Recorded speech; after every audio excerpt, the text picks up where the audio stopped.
Yeah, I'm almost done reading this book by Jason Lyle called Ultimate Proof of Creation. And it's more of a philosophy book than anything else. But it's pretty powerful because his argument is that biblical creation literally has to be true in order for us to know anything.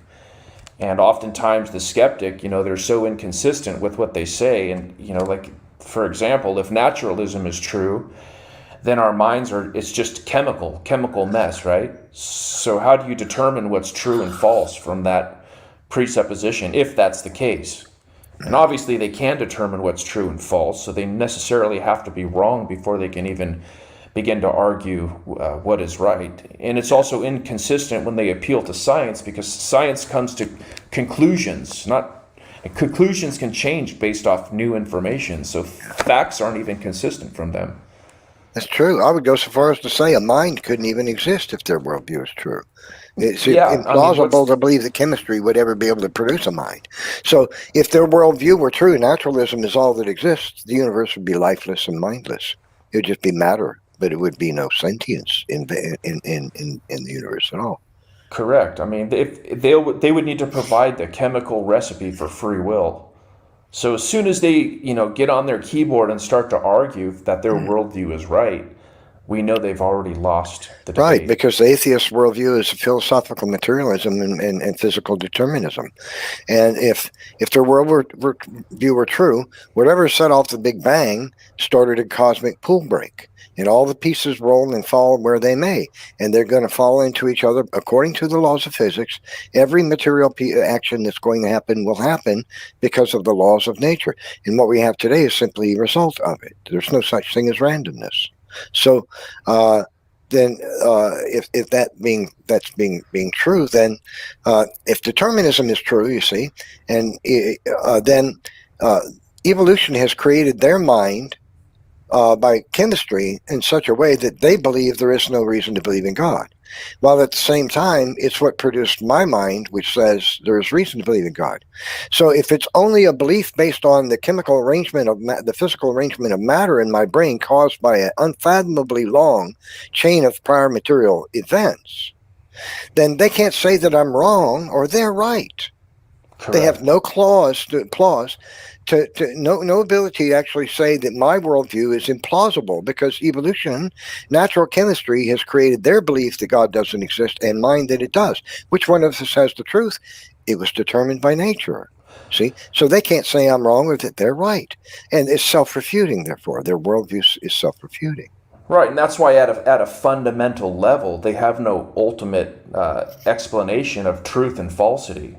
Because just like you said, who is right and who is wrong? So from our worldview, we'd say, well, then they're deceived, because they're deceived by the enemy. And so unless they can, give us a coherent explanation of how they know they're not deceived, then their worldview is not coherent. They don't have a coherent explanation for anything. If you can't determine what at a fundamental level what is true and false, then you can't have knowledge, and then you can't use logic.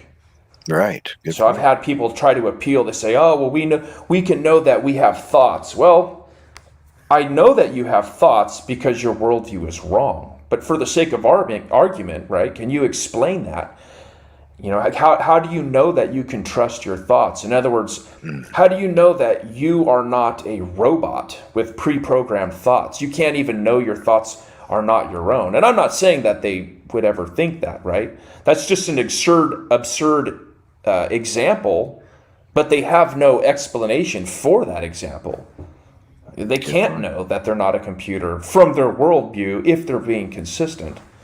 That's correct. Good point.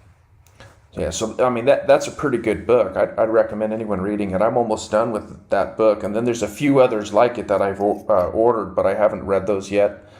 So I'm looking forward to do that. I know people hate those presuppositions, right? Their argument for morality is just as much self-refuting and a failure as well. If all morality is subjective, and there's no doubt that man lives by subjectivity in his morals, there's no doubt about that. But that doesn't demonstrate that there's no such thing as objective morals and duties. They do exist. And one way you can demonstrate that subjectivity is not the basis for all moral thinking, that objective duties and moral values do exist, is by pointing out things like if somebody says that it's okay to torture a gerbil with a sewing machine needle, and two guys walk up and say that's immoral, you can't do that, and he says, well, and then three other guys walk up who think, oh no, he's okay, that's all right, it's okay to do that, we outnumber you, so you're wrong, it's okay to torture this gerbil. And then five guys walk up on the other side and say, no, but we have the majority, and we say it's right. I mean, it's wrong, you can't do that. See, when do you ever get, and you keep doing this back and forth with bigger and bigger numbers, you never actually get to whether or not it's morally correct or incorrect to torture that gerbil. You're just depending upon how many people have the same like opinion. See? Yeah, and that's why yeah. all these atrocities in history, or most of them anyway, have been justified with that subjective morality. They can't appeal to anything other than, their opinion, a group consensus type opinion, or whoever's in power. And so that's where they fail. They don't understand that there's no way out of that vicious circle unless you're appealing to something that is not human, like the Christian worldview. And, so they'll say, well, we do know what is right and wrong. We do know it's moral, immoral to kill somebody. And I'm not arguing that they don't know. In fact, the opposite is true. I would argue that they do know, because the Bible tells us that God has written his moral law in their hearts.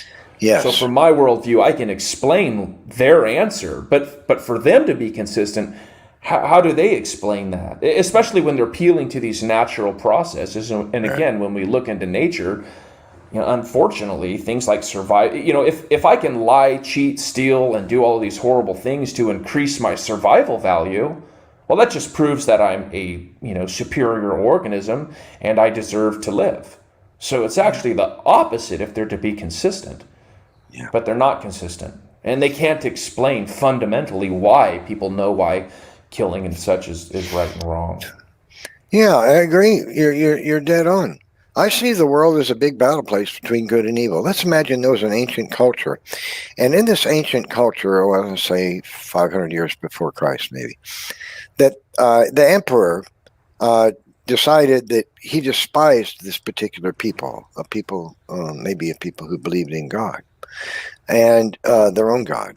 And he set out to mass murder them. And he went about doing this. And after he had done that, he decided, we're going to make a great empire. We're going to become the greatest empire in the world. Here's some of the things we're going to do. We're going to start we're going to start digging into the occult. And we're going to try to conjure up some demons to help us. And we're going to gather a whole bunch of national prostitutes. And these national whores are going to have sex with our army men, our soldiers in our army, to produce a genetically pure race of people, and that we could promote our empire so that we're all genetically superior. And then we're going to take over the world. Who in their right mind would not see that as true wickedness coming upon the earth? Well, that very thing happened in 1938 when Adolf Hitler became Führer of Germany. Right. Right. I mean, that's absolutely right. And I tried to, I've had this conversation with a few people that it likes to, I guess, come up sometimes. So when you write it out in like a type of algebraic formation, you would say one person suggests that X is morally wrong, and the other person suggests that X is morally right. And X could be whatever the dilemma is. Who is right and who is wrong? Yeah. Because if you give an example, then they can tap dance all around, and but when you just make it simple like that, how can they appeal? Mm-hmm. There's not really a way for them to tap dance. They could just, there's no good answer for it. There's a whole set of crazy things that atheists have to believe in order to hold that their worldview is true. One of them is that natural forces explain all things, that molecules bumping around will eventually result in the most unbelievably complex, functional, and beautiful, sophisticated things. This is what they believe. They believe that damage events to DNA, which are called random mutations, build upon each other to design fantastically complex, functional biological structures in living things: the eyeball of a dinosaur, the tongue of a cat, the ears of a horse. Every organ and every little feature, down to hair follicles and the minuscule, is all designed by minuscule damage events that build up on each other to ultimately produce something outrageously fantastic. So sophisticated man can't make it. See, this is one of the delusions of atheists. They believe that random mutations build all the fantastic features of living things. They also they believe that rocks, most of them who are not geologists, believe that solid rock, can bend at normal temperatures without crumbling if pressure's on it. It's absurd. Rock doesn't bend; it breaks Right. unless it has to be very hot. About as hot as your oven will get if you turn it on broil and let it hit 500 degrees, or 600 really. That's about how hot rock has to be with gentle pressure applied to it to make it slowly bend. But at cooler temperatures, and it doesn't have to be much cooler than that, it won't bend. It'll just shatter. And so that they have to believe that all the folded, deformed strata in the earth, millions of tons of this stuff, half a mile or more of it, is been bent because solid rock bends at normal temperatures. That's an absurd thing to believe. It's ridiculous. They have to believe quite a number of crazy things. They have to believe that random mutations build upon one another at a rate so fast that it would produce, in let's say 1 million years, will produce 4 million years, will turn fish into land-dwelling creatures that run around on the ground with eyeballs designed to work on land, not in water, and with lungs in 4 million years. While at the same time, the evolution of the ears in mammals took almost the entire Cretaceous period, 75 million years, just to get the inner ear bones, the ossicles in the ears to work. But that took 75 million years. But a fish can turn into a land-dwelling creature with lungs and legs in only 4.5. See, this is the kinds of whack-nut things they have to believe. And what astonishes me is a lot of them don't even realize what they have to believe. They just believe something. They just believe nature is the explanation. That's what I really believe. And then you explain to them what some of the crazy things they actually believe, and they're like, "Huh? I believe that." And then you can almost see the light go on. I do. That is what I have to believe. They don't even know what they have to believe. Most of these people. Yeah. Well, I mean, you give them, by the time they graduate from high school, they've had 12 years of this brainwashing, right? Yeah, right. And every time they go out in public, all the museums, any articles they'll find on the internet or in the books or just whatever, everything's just deep No, time, it's deep on time, deep time. But TV, movies, everywhere. It's everywhere. yeah, everywhere. And then they want to accuse us of being the brainwashed ones. Well, hold on a minute. How do you support that accusation? Right. That's a good You point. know? And then they go on to college, it gets even worse. By the time they're done, there's like almost 18 years or so of this just nonsense. So Yeah, and then yeah, they call us the deluded ones. We're the ones who are brainwashed, but the truth is they are. You're exactly right. right. We've escaped the brainwashing, and they're still in it. But the crazy thing is the position of the heart when that brainwashing starts is what allows it to get pushed into one direction or not. Something very mysterious about that.